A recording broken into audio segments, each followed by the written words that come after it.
பலிகள் செலுத்திய நாங்கள் ஆலயம் கூடி வந்தோம். துதி பலிகள் செலுத்திய நாங்கள் உம்மை போற்ற வந்தோம். நன்றி பலிகள் செலுத்திய நாங்கள் ஆலயம் கூடி வந்தோம். துதி பலிகள் செலுத்திய நாங்கள் உம்மை போற்ற வந்தோம். கர்த்தர் செய்த நன்மைக்காக நன்றி செலுத்த வந்தோம்.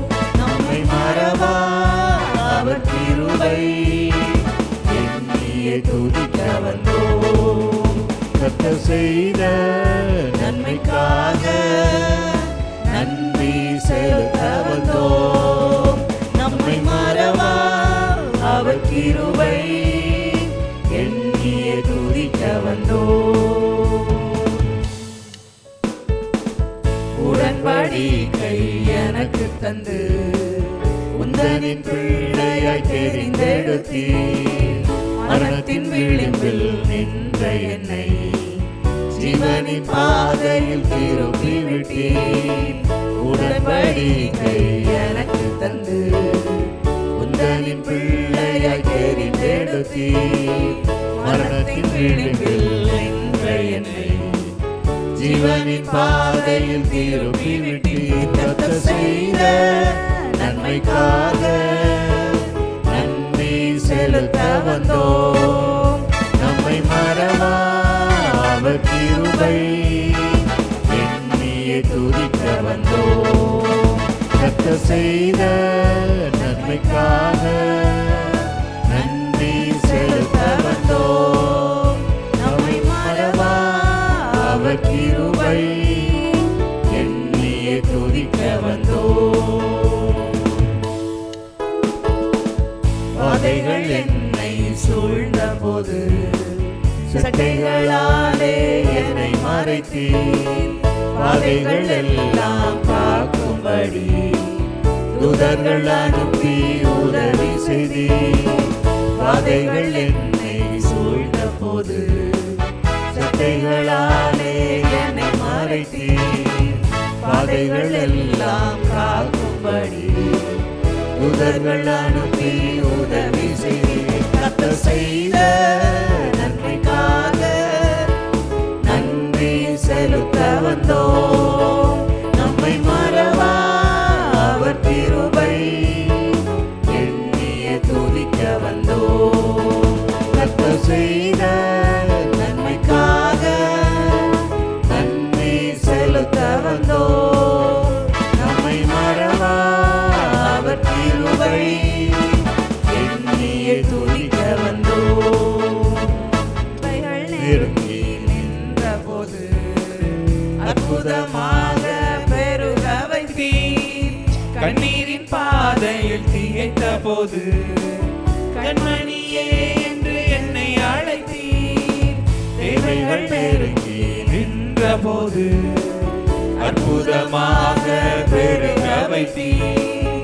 கண்ணீரின் பாதையில் திகைத்த போது கண்மணியே என்று என்னை அழைத்தீர். கர்த்தர் செய்த நன்மைக்காக நன்றி செலுத்த வந்தோம். நம்மை மறவா அவர் கிருபை எண்ணியே துதிக்க வந்தோம். கர்த்தர் செய்த நன்மைக்காக நன்றி செலுத்த வந்தோம். நம்மை மறவா அவர் கிருபை எண்ணியே துதிக்க வந்தோம். பலிகள் செலுத்திய நாங்கள் ஆலயம் கூடி வந்தோம். துதி பலிகள் செலுத்திய நாங்கள் உம்மை போற்ற வந்தோம். துதி பலிகள் செலுத்திய நாங்கள் ஆலயம் கூடி வந்தோம். துதி பலிகள் செலுத்திய நாங்கள் உம்மை போற்ற வந்தோம். கர்த்தர் செய்த நன்மைக்காக நன்றி செலுத்த வந்தோம். நம்மை மறவா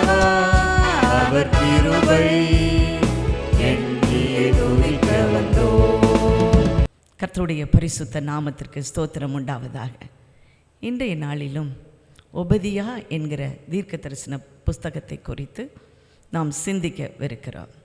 எப்படி ஒபதியா புத்தகத்தின் மூலமாய் ஆண்டவர் நம்மோடு கூட பேசுகிறார், அந்த காலத்தில் அவர் யாரிடத்தில் பேச வேண்டும் என்று நினைத்தாரோ அவர்களோடு பேசும்படியாக எப்படி இடைப்பட்டார் என்பதையெல்லாம் குறித்து தான் இன்றைக்கு நாம் தியானிக்கப் போகிறோம். இந்த ஒபதியா புத்தகம் பழைய ஏற்பாட்டு நூல்களிலே மிகவும் சிறிய ஒரு புத்தகமாய் காணப்படுகிறது. ஓசியா தொடங்கி மல்கியா வரைக்கும் 12 தீர்க்க தரிசனங்கள் அடங்கிய ஒரு புத்தகத்தின் தொகுப்பு தான் இது.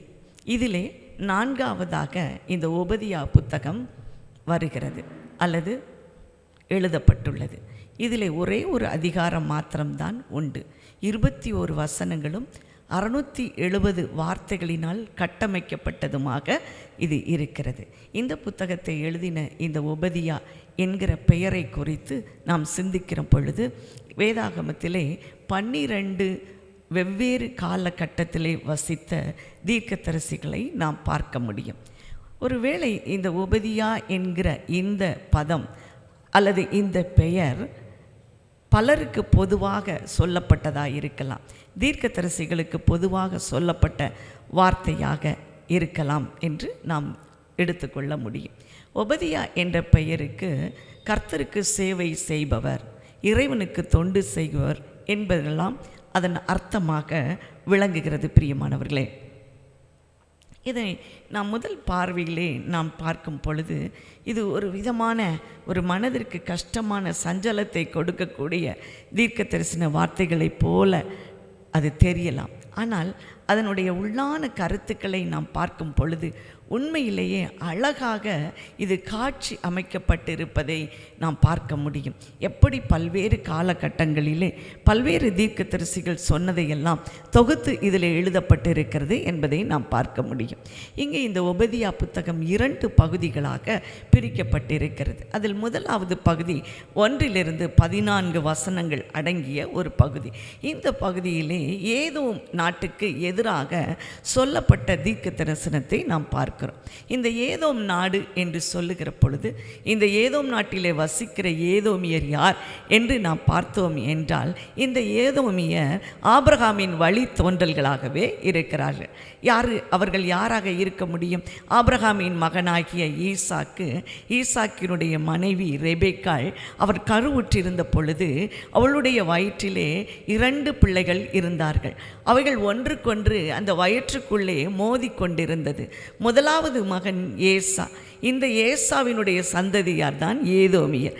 அடுத்த மகனாகிய யாக்கோபு, இவனுடைய சந்ததியார் இஸ்ரவேலர். இப்படியாக வயிற்றுக்குள்ளே குழந்தைகள் மோதிக்கொண்டு இருந்தது போல அவர்கள் வளரவும் அவர்களுக்குள்ளே பகை வந்தது. அவர்கள் ஜனம் பெருத்தவர்களாக மாறி ஒரு பெரிய ஜாதியாக மாறுகிற பொழுதும் அவர்களுக்குள்ளே பகை உண்டாகி கொண்டே இருந்ததை நாம் பார்க்கிறோம். இந்த ஏதோமியர் வசித்த இந்த தேசத்திற்கு பெயர் ஏதோம். இந்த ஏதோம் தேசம் எப்படி இருந்ததாம்? இது சேயீர் தேசம் என்றும் வழங்கப்படுகிறது. இங்கே 2 முக்கியமான நகரங்கள் இருந்தது. அப்படித்தான் ஒரு தேசத்திற்கு பெயர் சேலா. இங்கே ஒரு மலை இருந்தது, அதற்கு பெயர் சேயீர் மலை. இந்த மலை எப்படி இருக்குமாம்? சிவந்த நிறத்திலே இருக்குமாம். இந்த சேலா என்கிற இந்த பட்டணம், இந்த நகரம் மிக அழகு வாய்ந்த ஒரு மலைப்பகுதியாக இருக்கும். பொதுவாக ஏதோமியர்கள் குகைகளுக்குள்ளே வாழுவார்கள். இந்த மலை குகைகளுக்குள்ளே போகிற வழியும் பார்த்தீர்கள் என்றால் அது ஒரு கணவாய் வழியாக போகிறபடி இருக்கும். இந்த சேலா என்ற இந்த நகரம் கிட்டத்தட்ட 2000 அடி உயரத்திலே அது கட்டப்பட்டிருந்ததாக பார்க்கிறோம். அப்படியாக அந்த தேசம் முழுவதும் சிவப்பு பகுதியாக, சிவப்பு மலையாக மாத்திரமல்ல, அழகிய வேலைப்பாடுகள் கொண்ட மலையாக, அதனுடைய அந்த மலையிலே அநேக தேவாலயங்கள் அல்லது ஆலயங்கள் அங்கே பலவிதமான வடிவங்களிலே, அழகிய வடிவங்களிலே அது கட்டமைக்கப்பட்டிருந்தது. பிரியமானவர்களே, அவைகள் எல்லாமே அழகு நிறைந்தது. அங்கே இருந்த எல்லா ஜனங்களும் ஞானம் நிறைந்தவர்களாக இருந்தார்கள். ஏனென்றால் ஒரே கல்லிலே உருவாக்கப்பட்ட அநேக ஆலயங்கள் இருந்தது. அப்படியாக அவர்கள் எவ்விதமான அறிவு உடையவர்கள் என்பதை நாம் உணர்ந்து கொள்ள முடியும் பிரியமானவர்களே. ஆனால் அந்த பரிதாபம், அவர்கள் வணங்கி அந்த தெய்வம் யெகோவா தெய்வம் அல்ல, அவர்கள் வேறு ஒரு தெய்வத்தை வணங்கி கொண்டு இருந்தார்கள். அவர்களுக்கென்று பல்வேறு தெய்வ வழக்கங்கள் இருந்தது. உண்மையான தெய்வத்தை அவர்கள் வழிபடவில்லை என்று நாம் பார்க்கிறோம். எப்படி இந்த சிவப்பு நிறம் வந்தது என்று சொல்லும் பொழுது, நாம் ஆதியாகமம் 25ஆம் அதிகாரத்திலே நாம் பார்க்கிற பொழுது, அங்கே யாக்கோபு என்பவன் பலவிதமான தந்திரங்களை அவன் செய்தாலும் கூட அவன் தன்னை தாழ்மைப்படுத்தி கர்த்தருக்கு பிரியமானவனாய் நடந்து கொண்டான். ஆகவே அவனுடைய சந்ததியார் முழுவதும் இஸ்ரவேல் ஜனங்களாக கர்த்தரால் தெரிந்து கொள்ளப்பட்ட ஜனமாக மாறினார்கள். இந்த ஏசாவோ அவன் ஒரு வன சஞ்சாரியாய் இருந்தான். அவன் ஒரு நல்ல வேட்டைக்காரனாய் இருந்தான். ஒரு நாள் அவன் வேட்டையாடி களைப்போடு வருகிற பொழுது தன்னுடைய தம்பியாகிய யாக்கோபினிடத்திலே வந்து அவன் காய்ச்சி கொண்டிருந்த அந்த சிவந்த நிற கூழுக்காக அவன் ஏங்கி நின்றான். அப்பொழுது யாக்கோபு சொல்லுகிறான், உன்னுடைய சேஷ்டபுத்திர பாகத்தை எனக்கு விற்றுவிடு, நான் அப்பொழுது இந்த கூளை உனக்கு தருகிறேன் என்று சொன்ன உடனே இந்த ஏசா பாருங்கள், தன்னுடைய சேஷ்டபுத்திர பாகத்தை அலட்சியம் பண்ணினான் என்று நாம் வாசிக்கிறோம். அப்படியாக அவன் அலட்சியம் பண்ணி அந்த பாகத்துக்கு பதிலாக அந்த சிவந்த நிற கூளை வாங்கி அவன் பருகினான். அவனுடைய உயிர் அவனுக்குள்ளே திரும்ப வந்தது. ஆனால் பாருங்கள், அவன் அந்த ஏதோம் என்கிற பெயருக்கு சிவப்பு என்று அர்த்தம் பாருங்கள். ஆகவே அந்த தேசம் முழுவதும் சிவப்பாக இருந்திருக்கலாம் என்று நான் நம்புகிறேன், நான் கருதுகிறேன். ஆகவே எல்லாம் சிவப்பு, எவ்வளவு அழகாக இருந்திருக்கும் பாருங்கள். இது சாக்கடலுக்கு அருகிலே பட்ட ஒரு நகரமாக இருக்கிறது. அந்த நகரத்தில் இருந்து நாம் பார்த்தோம் என்றால் செங்கடலுக்கும் அந்த சாக்கடலுக்கும் இடையிலே அழகாக பறந்து விரிந்த ஒரு ரம்மியமான ஒரு காட்சியை நாம் பார்க்க முடியும். இப்படித்தான் ஏதோ ஒரு செழிப்பான தேசமாக இருந்தது. இந்த சேயீர் மலை என்று சொன்னால், அல்லது சேயீர் தேசம் என்று சொன்னால், அது வனாந்தரங்களின் அதிசயம் என்று சொல்லப்படுகிறது. பாருங்கள், இந்த பகுதியிலே இருந்த ஓரியர்களை இவர்கள் அகற்றிவிட்டு இந்த ஏதோமியர் வந்து அந்த இடத்தை கையகப்படுத்தி கொண்டார்கள். இஸ்ரவேல் தங்களுக்கான இடங்களை அவர்கள் கட்டி கொண்ட பொழுது இந்த ஏதோமை அவர்கள் தொடவில்லை. ஆனால் இந்த ஏதோம் இந்த பகுதிக்கு சேர்ந்தது அல்ல. ஆனாலும் ஆண்டவர் அந்த ஏசாவுக்காகவும் அருமையான ஒரு செழிப்பான தேசத்தை கொடுத்ததாக நாம் பார்க்கிறோம். பிரியமானவர்களே, இப்படிப்பட்ட ஒரு ஏதோம் தேசம் இப்படி தீர்க்க தரிசனத்தின் மூலமாக அது வீழ்ச்சியடையும் என்பதை ஆண்டவர் அவர்களுக்கு உணர்த்தினார். அதற்கான காரணம் என்ன, அவர்கள் செய்ததுதான் என்ன என்பதை குறித்து தான் நாம் சிந்திக்க இருக்கிறோம். உலக பிரகாரமான அனைத்து பாதுகாப்புகளையும் பெற்ற ஒரு அரணிப்பான நகரம் எப்படி முற்றிலுமாய் அது இடிக்கப்படும்? இவர்கள் எவ்வளவு சந்தோஷமாய் இருந்திருப்பார்கள். நம்மை ஒரு எதிரிகளும் தாக்க முடியாது என்று சொல்லி அவர்கள் நினைத்திருப்பார்கள் அல்லவா? இங்கே பாருங்கள், ஆனால் அவர்கள் நபாத்தீனியர்கள் என்று சொல்லுகிற ஜாதிகளினால் அவர்கள் துரத்தி அடிக்கப்பட்டார்கள் என்று சொல்லி நாம் பார்க்கிறோம். பிரியமானவர்களே, இங்கே 2 விதமான தலைநகர் இருந்தது, அல்லது 2 விதமான தலைநகரோடு கூடிய துறைமுகங்கள் இருந்தது. இதனுடைய பூர்வீக தலைநகர் தான் போஸ்ரா என்று நம் வேதத்திலே வாசிக்கிறோம். அதே போல் ஏலோத்தும் எசியோன் கேபாரும் இங்கே இருக்கிற 2 துறைமுகங்களாக அறியப்படுகிறது. இப்படியாக அருமையான அந்த சேயீர் தேசம் பாருங்கள், இந்த ஏதோமியரின் பாவங்களினாலே அங்கே தண்டனைக்கு ஆண்டவர் உட்படுத்துகிறார். இந்த ஏதோமியர் செய்த பாவம் என்ன என்று சொல்லுகிற பொழுது, முதலாவதாக அவர்கள் இஸ்ரவேல் ஜனங்கள் கானான் தேசத்திற்கு நடந்து கொண்டு போகும்போது அவர்கள் வழி கொடுக்கவில்லை. இப்பொழுது இதை குறித்து நாம் எங்கே வாசிக்கலாம்? எண்ணாகமம் 20ஆம் அதிகாரம் 14 21 வரைக்கும் நம்முடைய கண்களை ஓட விட்டோம் என்று சொன்னான். இங்கே மோசே ஏதோமியர் வசம் சொல்லும்படியாக ஒரு விஷயத்தை அவன் சொல்லி அனுப்புகிறான். நாங்கள் உங்களுடைய நகரமாகிய காதேசிலே இப்பொழுது இருக்கிறோம். உம்முடைய சகோதரனாகிய இஸ்ரவேல் அந்த எகிப்து தேசத்திலே அவன் இருந்ததையும், அங்கே அடிமையாக இருந்ததையும், அங்கே அவன் பல கஷ்டங்களை பட்டதையும் நீங்கள் நன்றாய் அறிந்திருக்கிறீர்கள். இப்பொழுதும் ஆண்டவர் காண்பிக்கிற எங்கள் தேசத்திற்கு போவதற்காக நாங்கள் உங்கள் வழியே கடந்து போகிறோம். உங்களுடைய தண்ணீரை நாங்கள் தொடுவதில்லை, உங்களுடைய திராட்சை தோட்டத்தை நாங்கள் கெடுப்பதும் இல்லை. அந்த வழியாக நாங்கள் நடந்து போக மாட்டோம், ராஜ பாதையாகவே நடந்து போகிறோம்.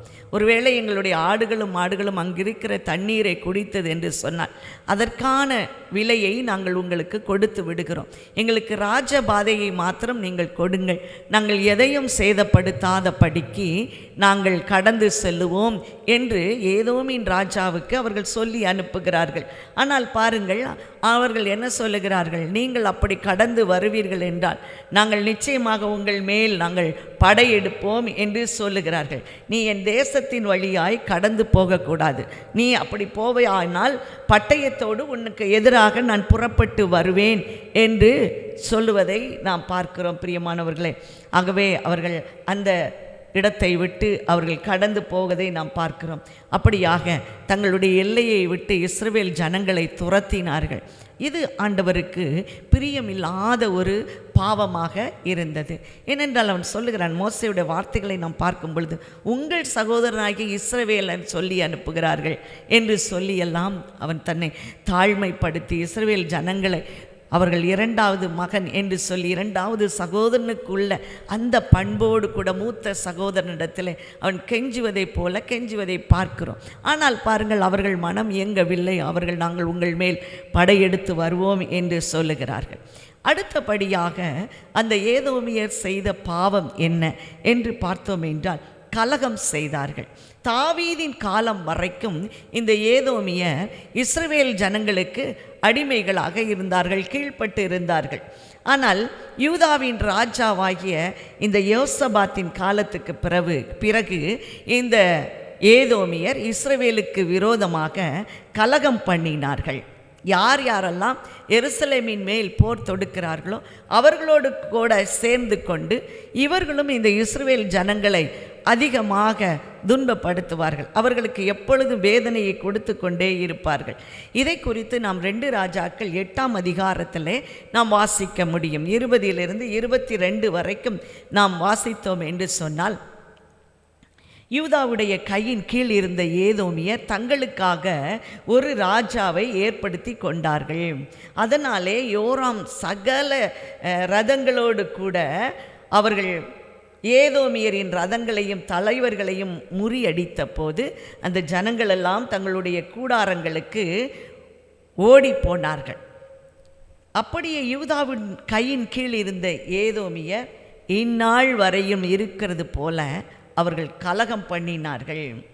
அப்படியே அந்த பட்டணத்தார் லிப்னா பட்டணத்தாரும் கலகம் பண்ணினார்கள்.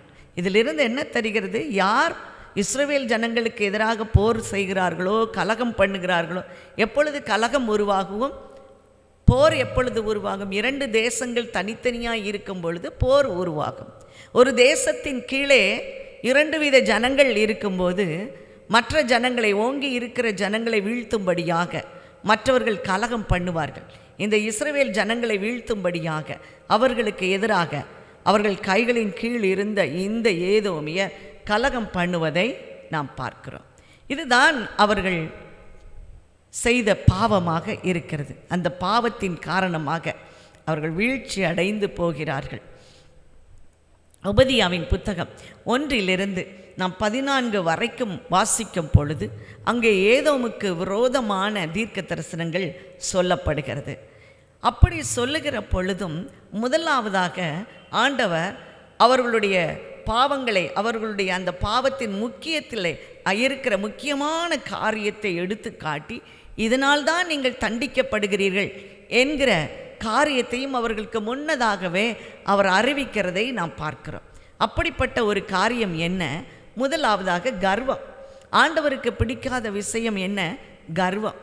கர்வம் இருக்கும் பொழுது கர்த்தர் நிச்சயமாகவே எதிர்த்து நிற்பார். பெருமை உள்ளவர்களுக்கு தேவன் எதிர்த்து நிற்கிறார், தாழ்மை உள்ளவர்களுக்கோ கிருபை அளிக்கிறார் என்று சொல்லப்பட்டு இருக்கிறது.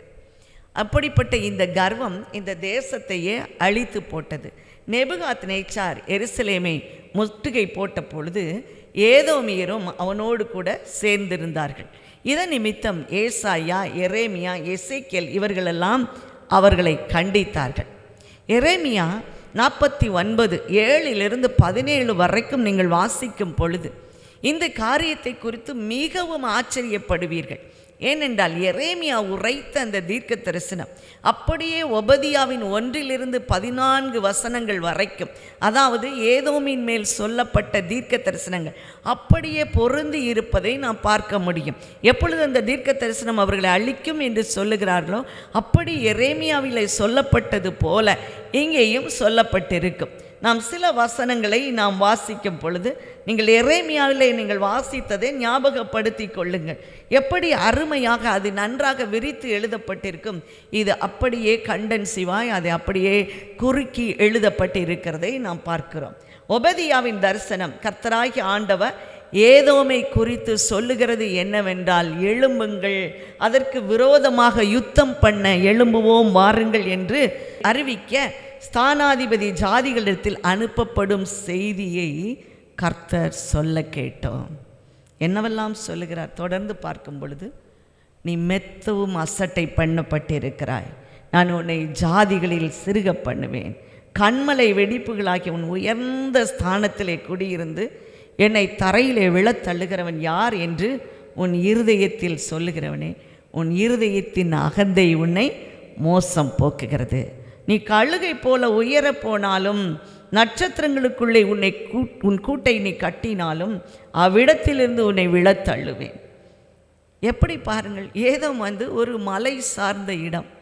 அவர்கள் தங்களுடைய நகரத்தை மலையின் மேல்தான் கட்டி வைத்திருப்பார். கழுகை போல 2000 அடி மேலே கட்டப்பட்ட அந்த நகரம். நீ கழுகை போல உயரத்தில் இருந்தாலும் அவ்விடத்திலிருந்து உன்னை நான் தள்ளுவேன். நீ எவ்வளவாய் சங்கரிக்கப்பட்டு போனாய்.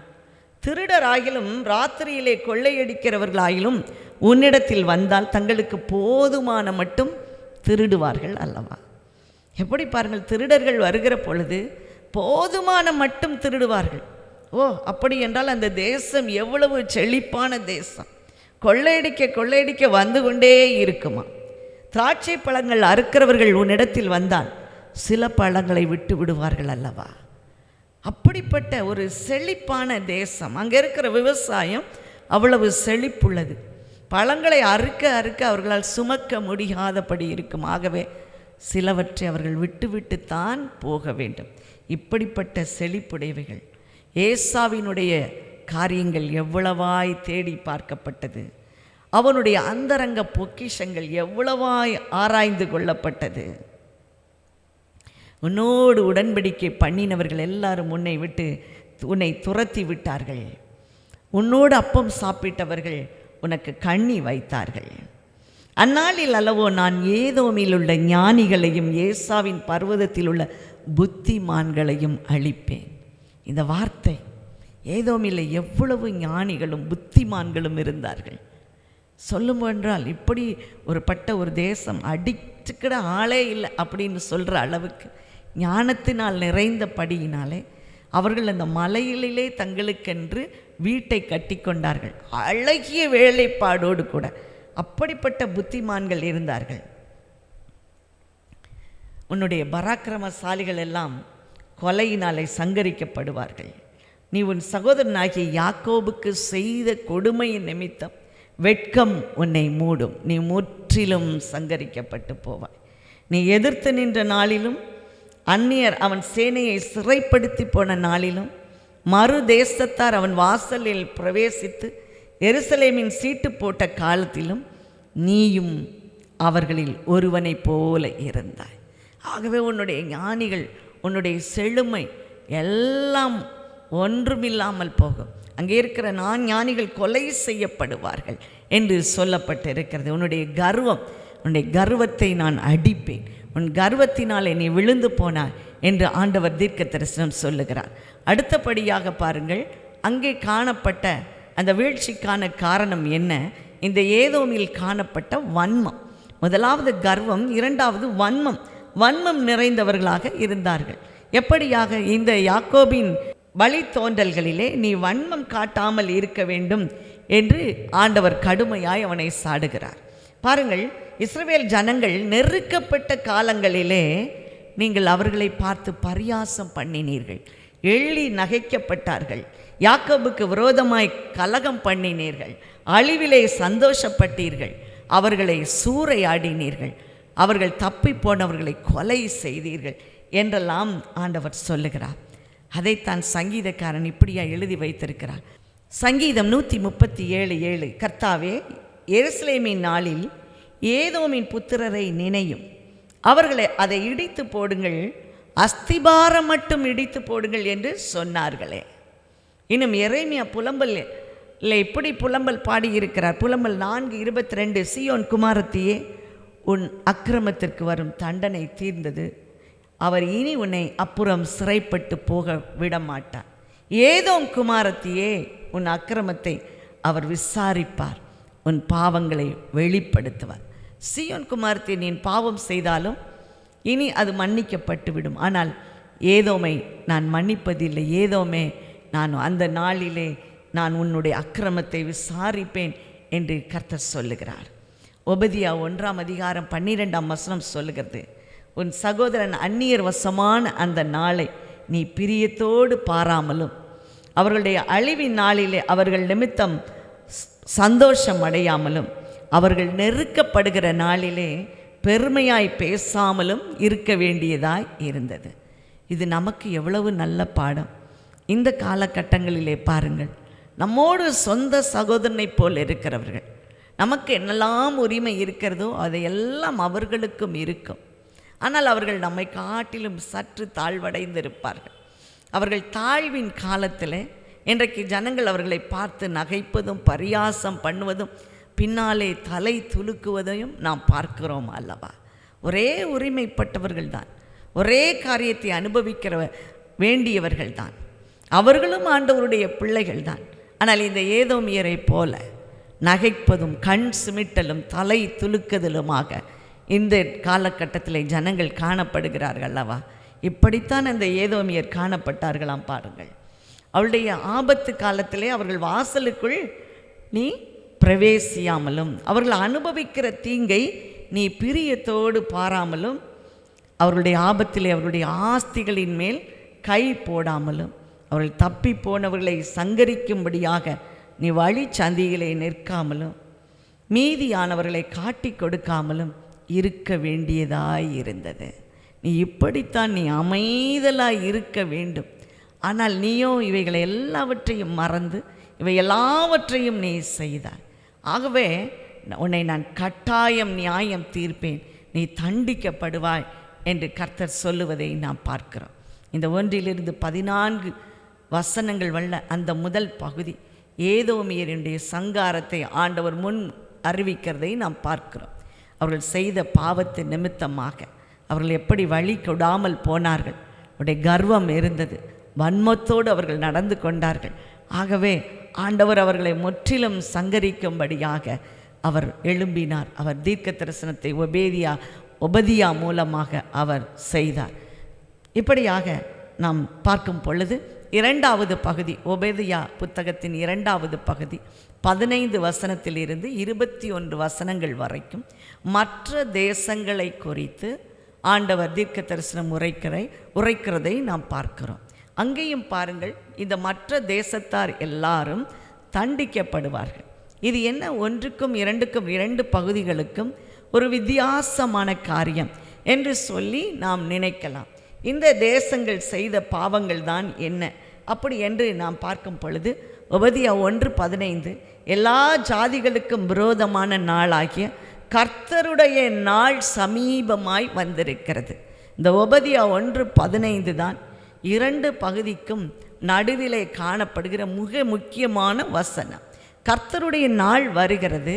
ஆகவே மற்ற தேசத்தாரே நீங்கள் ஜாக்கிரதையாக இருக்க வேண்டும். நீங்களும் இப்படி அழிந்து போவீர்கள். நீங்கள் ஏதோமியர் செய்த பாவத்தை நீங்கள் செய்வீர்கள் என்று சொன்னால் உங்கள் மேலும் நான் கரிசனை காட்டாமல் உங்களையும் நான் அழித்து போடுவேன் என்று கர்த்தர் சொல்லுகிறார். ஏனென்றால் கர்த்தருடைய நாள் சமீபமாக இருக்கிறது என்பது எல்லா தேசங்களுக்கும் சொல்லப்பட வேண்டும். எபிரேய பதத்திலே ஏதோம் என்கிற சொல்லும் ஆதாம் என்கிற சொல்லும் 3 ஒரு எழுத்துக்களினாலே 3 எழுத்துக்களினாலே உருவாக்கப்பட்டுள்ளது. ஆகவே இந்த ஆதாமின் சந்ததியார் அவர்கள் உலகம் அனைத்தும் பரவி இருக்கிறார்கள். ஆகவே இந்த ஏதோமியின் சந்ததி என்ன பாடுகள் படப்போகிறார்களோ அவைகளை உங்களுக்கும் சம்பவிக்கும் என்பதை கர்த்தர் திட்டவட்டமாக சொல்லுகிறார். இந்த ஏதோமியரின் நடவடிக்கை உங்களுக்கும் பொருந்தும். நீங்கள் அதை பார்த்து திருந்திக் கொள்ள வேண்டும். ஏனென்றால் கர்த்தருடைய நாள் வருகிறது என்று சொல்லுகிறார். ஆகவே தான் யோவேல் 2ஆம் அதிகாரம் 32ஆம் வசனத்திலே சொல்லப்பட்டிருக்கிறது, அங்கே சீயோன் பர்வதத்திலே தப்பி இருக்கிற எல்லார் மேலும் ரட்சிப்பு வருகிறது. யோவேல் தீர்க்கதரிசியின் மூலமாக ஒரு தப்பிக்கொள்ளுகிற போக்கு உங்களுக்கு இருக்கிறது. நீங்கள் ஏதோமியரை போல அழிந்து போகாதீர்கள் என்று கர்த்தர் சொல்லுகிறார். ஆமோஸின் மூலமாக இன்னொரு தீர்க்க தரிசனத்தை சொல்லுகிறார். ஆமோஸ் 9:12 நம்ம எல்லாருக்கும் தெரிந்திருக்கிறது தான். அந்நாளிலே நான் விழுந்து போன தாவீதின் கூடாரத்தை திரும்ப எடுப்பிப்பேன் என்று சொல்லுகிறார். அதிலே பழுதாய் போனது எல்லாவற்றையும் நான் சீர்படுத்தி அதன் திறப்புகளை அடைத்து பூர்வ நாட்களில் இருந்தது போல அதை நான் ஸ்தாபிப்பேன் என்று கர்த்தர் சொல்லுகிறார். உபதியா 1ஆம் அதிகாரம் 21ஆம் வசனம் சொல்லுகிறது, ஏசாவின் பர்வதத்தை நியாயம் தீர்ப்பதற்காக இரட்சகர்கள் சீயோன் பர்வதத்தில் வந்து ஏறுவார்கள். அப்பொழுது ராஜ்யம் கர்த்தருடையதாய் இருக்கும். ஆம், ஆண்டவருடைய நோக்கம் என்ன? கர்த்தருடைய நாள் வருகிறது. கர்த்தருடைய ராஜ்யம் சமீபமாக இருக்கிறது. ஆகவே நீங்கள் உங்களை சீர்திருத்திக் கொள்ளுங்கள். எல்லாருக்கும் ஒரு மாதிரியே சம்பவிக்கும். ஏதோமியர் ஏன் அவர்கள் சங்கரிக்கப்படுகிறார்கள்? அவர்கள் ஆண்டவரால் தெரிந்து கொள்ளப்பட்ட சந்ததியை, அந்த மக்களை துன்பப்படுத்தினது நிமித்தமாக அவர்களுக்கு இவையெல்லாம் வந்து சம்பவிக்கும் என்று சொல்லுகிறார். உலக மக்களை நீங்களும் அப்படித்தான். ஆண்டவருடைய பிள்ளைகளுக்கு விரோதமாய் நீங்கள் எழும்புவீர்கள் என்றால் நீங்களும் சங்கரிக்கப்படுவீர்கள். கர்த்தருடைய ராஜ்யம் சமீபமாக இருக்கிறது. அவருடைய நியாய தீர்ப்பு சீக்கிரத்திலே வருகிறது. கர்த்தருடைய நாள் சீக்கிரமாய் வருகிறது. தம்முடைய பிள்ளைகளை அவர் ஆதரிக்கிறார். தம்முடைய பிள்ளைகளை பாதுகாக்கிறார். வேளை ஏதோமியரும் ஈசாக்கின் சந்ததியாக இருக்கிறார்கள் தான். ஆனாலும் ஆண்டவராலே தெரிந்து கொள்ளப்பட்டவர்களை அவர்கள் மேல் கண் சிமிட்டாமலும் தலை துலுக்காமலும் அவர்கள் மேல் வன்மம் காட்டாமலும் கர்வம் கொள்ளாமலும் இருக்கும்படியாக செய்கிற ஆண்டவர் இன்றைக்கு உலகம் அனைத்தும் இந்த உபதியாவின் மூலமாய் சொல்லப்படுகிற ஒரு வார்த்தை என்ன? உன்னை தொடுகிறவன் என் கண்மணியை தொடுகிறான் என்று சொல்லுகிற தேவன் அவருடைய பிள்ளைகளை தொடுகிறவர்கள் அவருடைய கண்மணியை தொடுகிறார்கள். ஆகவே நீங்கள் ஜாக்கிரதையாக இருந்து கொள்ளுங்கள். நீங்கள் யாராவும் இருக்கலாம். நீங்கள் கர்த்தருக்கு பிரியமான செயல்களை செய்து கொண்டு இருக்கலாம். கர்த்தரிடத்தில் விசுவாசம் வைக்கலாம். ஆனால் அவருடைய பிள்ளைகளுக்கு நீங்கள் எதிராய் செயல்படுவீர்கள் என்று சொன்னால் கர்த்தருடைய நியாய தீர்ப்பு உங்களுக்கும் நேராக கடந்து வரும் என்பதை இந்த உபதியாவின் புத்தகத்தின் மூலமாய் கர்த்தர் நமக்கு தெரிவிக்கிறார். பிரியமானவர்களே, அந்த நாளை, அவர்கள் தள்ளப்பட்ட நாளை, அவர்கள் ஒடுக்கப்படுகிற நாளை, அவர்களுடைய சிறையிருப்பின் நாளை நீங்கள் சந்தோஷத்தோடு பார்க்காதீர்கள். நீங்கள் சந்தோஷத்தோடு பார்க்காதீர்கள். அவர்களுக்கு இடுக்கண் செய்யாதீர்கள். அவர்களை போக விடாமல் நீங்கள் பிடித்து வைக்காதீர்கள். என்ன அருமையாக ஆண்டவர் தம்முடைய பிள்ளைகளை காக்கிறார் பாருங்கள். இன்றைக்கும் உலகத்தில் எத்தனையோ விதமான காரியங்கள் இவ்விதமாகத்தான் நடந்து வருகிறது. இவ்விதமாகத்தான் நடந்து வருகிறது. போர்க்காலங்களிலே பாருங்கள், அகதிகள் படுகிற பாடுகள். ஒரு முகாமை விட்டு இன்னொரு முகாமுக்கு அவர்கள் போக வேண்டும். ஆனாலும் கூட ஆண்டவர் சொல்லுகிறார், அவை எல்லாவற்றையும் ஆண்டவர் நினைவிலே வைத்திருக்கிறார். அவருடைய சிறையிருப்பை நீங்கள் எப்படி பார்க்கிறீர்கள்? அவர்களுக்கு உதவி செய்கிறீர்களா? உதவி செய்யாவிட்டாலும் பரவாயில்ல, உபத்திரவம் செய்யக்கூடாது. அவர்களை போக விடுங்கள், அவர்களை போக விடுங்கள் என்று கர்த்தர் சொல்லுகிறார். பிரியமானவர்களே, கடைசியாக நாம் பார்க்கும் பொழுது மல்கியாவிலே 1ஆம் அதிகாரம் மல்கியா 1:3-4 வசனங்களிலே இப்படியாய் சொல்லுகிறார். ஆண்டவர் ஏசாவை வெறுத்தார் என்று சொல்லி, ஏசா என்று சொன்னால் இந்த உலக பிரகாரமான மனிதர்கள் யாவரையும் ஆண்டவர் வெறுத்தார்.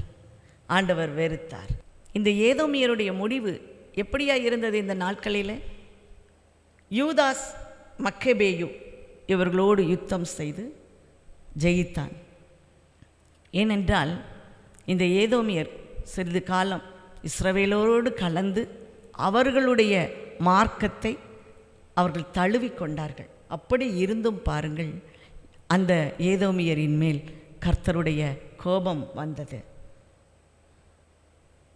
கடைசி நாட்களிலே நாம் கிபி 1ஆம் நூற்றாண்டிலே யூதா ஏரோதுவின் கையிலே கொடுக்கப்படுகிறது. இந்த ஏரோது யார்?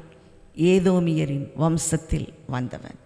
இந்த ஏதோமியருக்கும் இந்த இஸ்ரவேலுக்கும் பகை தொடர்ந்து கொண்டே இருந்தபடியினாலே இயேசு குழந்தை பருவமாய் இருந்த பொழுது 2 வயதுக்கு உட்பட்ட எல்லா ஆண் பிள்ளைகளையும் கொல்லும்படியாக ஏதோமிய வம்சத்தை சேர்ந்த அந்த ஏரோது ஒரு சட்டத்தை பிறப்பித்தான்.